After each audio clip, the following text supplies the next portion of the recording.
कम ना रहे। Question number 4 to 5. Uttam Kumar Reddy. Question 4 to 5. माननीय मंत्री जी, जवाब सभा पटल पर रखा है। माननीय सदस्य।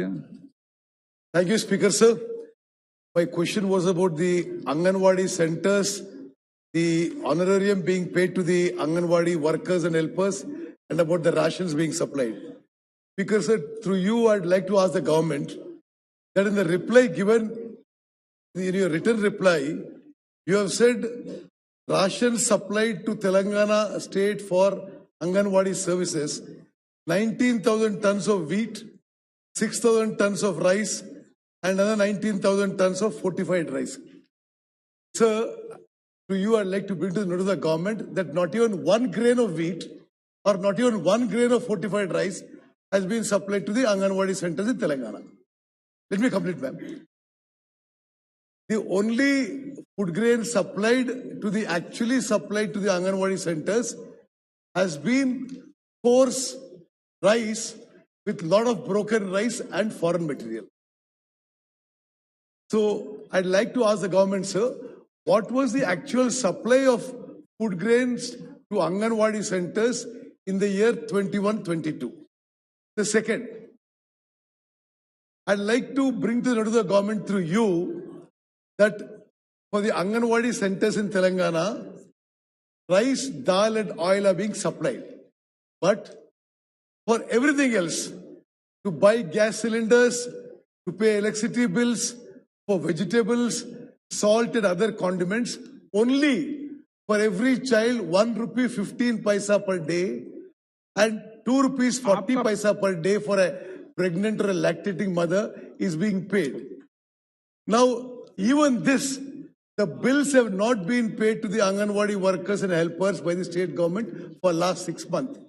Does the government of India expect that at 1 rupee 15 paisa per child per day, the cost of the gas, current, vegetables, salt, condiments can be met? And sir, I'll come to my next question after. The honourable member seeks an answer as to the supply of food grain, the tonnage given to the particular state that he represents. The numbers have been mentioned clearly in the annexure that the honourable member quotes. And I am particularly shocked that the member levies a serious charge that such food grains have not found themselves in the supply chain in the Anganwadi systems of the state.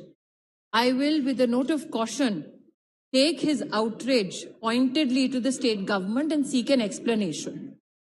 Secondly, sir, the cost norms in collaboration and in conjunction with state governments are reached on a yearly basis. Apart from monies given for food and monies given for take-home ration, monies are also given for infrastructure facilities. Upon receipt of detailed response from the state, especially with regards to the charge made by the honourable member, I will additionally supply to the honourable member infrastructural support given to the state for the Anganwadi system. I again reiterate that the charges made by the honourable member are extremely serious because the supply chain, as has been evidenced in the annexure, is a position of the government of India upon receipt of these food grains by the state government. Why they have not found, as per the honourable member's position, themselves in a position to receive it at single Anganwadi centres is a matter of investigation. I'd like to bring you to the minister's notice that I stand by my statement that not 1 grain of wheat or not 1 grain of fortified rice has reached any Anganwadi center in the state of Telangana. So my second supplementary question is, in your reply about the Anganwadi centers without adequate infrastructure, 1.33 lakh Anganwadi centers do not have pakka buildings. 8.5 lakh Anganwadi centers do not have piped or tapped water. 2.87 lakh Anganwadi centers do not have toilets. Sir, does the government of India have any plan to enhance the infrastructure? I think you have 7 crore children studying in the centers. At the minimum, we should be able to provide a pakka building and a toilet and some drinking water. I'll just complete.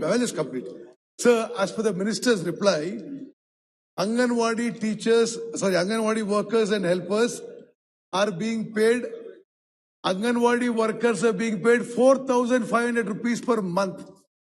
And Anganwadi helpers are being paid, if I remember right, 2,500 rupees per month.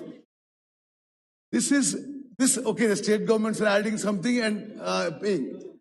Today in our state, an Anganwadi worker is being paid 13,000 rupees a month and 7,000 rupees for an Anganwadi helper with no medical benefits, no PF, no insurance, no retirement, no nothing. And I'd like to bring to the minister's notice. Okay, sir, I'll finish. Sir, Anganwadi workers and helpers should at least be paid the minimum wages. There is a wide disparity between states also. So I suggest to the government of India, Anganwadi workers honorarium from government of India should be increased to 10,000 and for Anganwadi helpers to at least 5,000. Thank you. Increment that the increased allocation as honorarium to the Anganwadi workers has been done by the Modi government is possibly an acceptance not expected from the honorable member. However, there are additional incentives given by the government of India additional to the raise in honorarium. I would humbly, sir, through you beseech the honorable member to reflect on the difference between honorarium and the term salary. I will also, however, like to through you convey to the honorable member that the government of India is committed to ensuring that insurance benefits are given to such honorarium workers, and those benefits can only be given through the cooperation of state governments. We have been in conversation with state governments across the country to ensure that the benefits of insurance cover is given to our Anganwadi workers. Additionally, 180 days of maternity leave, 20 days of paid annual leave has been given to Anganwadi workers. And under the Pradhan Mantri Garib Kalyan Yojana, those who have actively engaged in COVID duties are also covered under the 50 lakh insurance benefit that the government of India has professed to state governments. It has been our endeavor to ensure that state governments give us the details for us to reach out to those workers and their families to provide that benefit. And whichever state has reached out and listed such workers who have been in such duties, they have duly received support from the government of India. Srimati Mangal Suresh Angadi.